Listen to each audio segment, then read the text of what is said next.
You mentioned those three scenarios. Do you believe that the country today is at a crossroad where a few critical policy choices would move us along one of these three trajectories? And in that sense, what are the specifically we need to do to make sure that we definitely don't fall apart, but we shouldn't muddle along also? And what is the time frame? Do you envisage a time frame in which these key policy choices have to be implemented, or we miss the bus? The three policy choices are the three that I mentioned already, and I'll just recap them. And by the way, they aren't new. Certainly the idea that we should have local governance is not a new idea. We've had it. Mahatma Gandhi urged us to think about it that way. 73rd, 74th amendments, which are already about 10 years old, said that constitutionally we must govern in that fashion, but we are not implementing it. So we are now making people recognize the value of a good idea that we had and just get on with it. But there's a resistance to that, and the most acceptable resistance to it says that people aren't equipped to manage locally. And so they will make a mess. They've never done it before, and that's true, of course. So therefore we must keep doing it for them. Of course, this also could be justifying keeping power to oneself in the process. So we are saying, well, first recognize that you actually are not being quite honest here.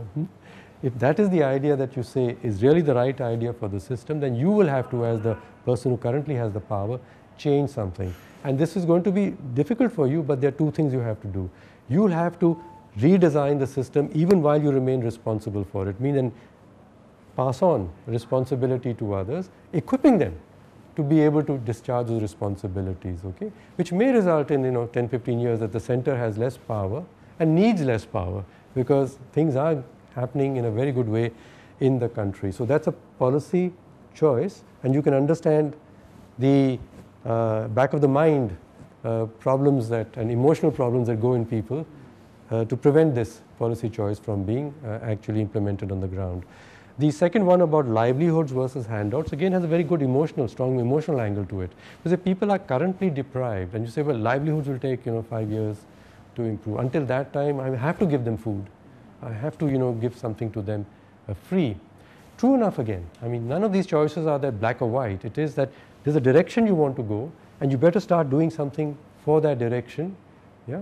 Otherwise, you'll always be stuck in the present, which you know is not functioning. So that too, put more emphasis on how would you generate more livelihoods distributed in various parts of the country, and livelihoods for people who aren't yet fully equipped to be working in an IT firm or something. You see, so again, a variety of opportunities to people. So again, in our 12th plan, that's what we are emphasizing, that inclusion through livelihoods, but now make it practical through various ideas. The third one, which is to do with the business, once again, it's a big thing that we admire the biggest corporations, and we put on the covers of our magazine the big CEO and show him always or her as sort of in charge, and you daren't question this person, so by so authority. So it's difficult to let go of that idea that that's how things are done, and those are the people we admire. In India, maybe we need a dictator if you want to get results, as some people say. No, we have to have many leaders distributed even in business in the system, and the best firms recognize that they get many teams, and they say much more localization and less centralization in the firm also. So there are mental challenges, system challenges within organizations to make the third idea happen too, but the policy choice is there. We know what it is, but we got to execute it. We have to learn something to execute it. Now, how long will it take? It will take whatever it is. If you say it's going to take 5 years to get to a reasonable benefit out of this, then my question is, it will always take 5 years. And if you don't start now, because it takes a long time, and I start 5 years from today, it will be 5 years after that.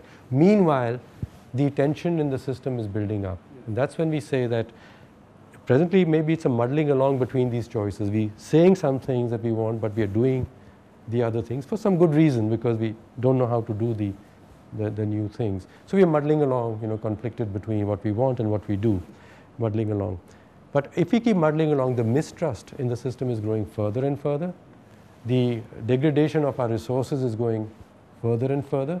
So if we start 5 years from today, we'll have an even tougher problem to tackle after that. So there's never a later time to do something which is necessary than now. Going back to what you had mentioned earlier on using tools like scenario analysis at a maybe localized level for better planning, improving planning, not just decentralizing it, but also helping people dialogue and understand the process and the trade-offs involved. What do you think is the scope given the current condition, not only in the centralized planning system, but also to take it up locally in governance model? It's very good. I'll take the example from the urban sector, and and you do some work also, I know, in systems modeling in the urban sector. Urbanization is growing in this country and will grow, and you can't stop it. We've got the same amount of land with 4 times the number of people that we had when we had the idea of the villages at the time of our independence. So those villages have become much larger, they become cities. Or 2, 3 villages which had a boundary, some distance between them are connected, and it's now a larger conglomeration. So it's an inevitable phenomenon. But to govern something which is now so large and got so many connections to be managed of infrastructure inside it is a skill we do not have, to plan for what is required and then to implement it. So we have recognized that for sensible urbanization in this country, the skills in all our urban bodies, and there are 4,000-5,000 already recognized ones, and there are probably another 4,000 or 5,000 which should be recognized as urban bodies, is not there.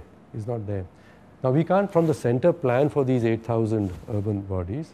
We don't know their conditions and their dynamics. We can't have one size fits all. So it means that each of them must be able to plan and to execute against the plan that they make for themselves. So the key for the new urban plan, the new Jawaharlal Nehru National Urban Rural Mission, is building capacity at the local level for local planning, local collaboration, local governance that is, and then therefore better implementation. And this is what we are building the next phase of the Jawaharlal Nehru Urban Renewal Mission, that's version number 2, around, that the core of it is local capacities for a variety of things. Capabilities for a variety of things, planning using systems thinking and modeling, listening to each other and therefore collaborating more effectively, so we come to agreements, there's better governance, and then making plans which then locate for you what you should anticipate to get, which if you don't, then again as a system you say, well, what do we need to do differently to go with that. So this is the thrust, and we are developing now the infrastructure for delivering such capabilities all across the country, or let me put it another way, not delivering to them, for people to be able to obtain these capabilities all over the country. And so this model of a network which enables people to learn, especially the skills of governance, planning, implementation, which they need, would be the backbone to the growth of a country, which says our growth can be only if people everywhere, wherever they are able to take charge of their destiny, collaborate with others, because no person is an island unto herself or himself, and get results. So we've designed an India implementation, it's India backbone implementation network, which followed from our scenario thinking, which is the architecture of such a process which would enable people to get access to the best practices and the best skills to help them to learn how to plan, to how to collaborate and manage the implementation. Thank you very much, sir. We really enjoyed reading the report. So it was a pleasure to read the report. We look forward to more such contributions from you in the future. Thank you. I look forward to more collaboration with you, Anshu and C-STEP. Yes.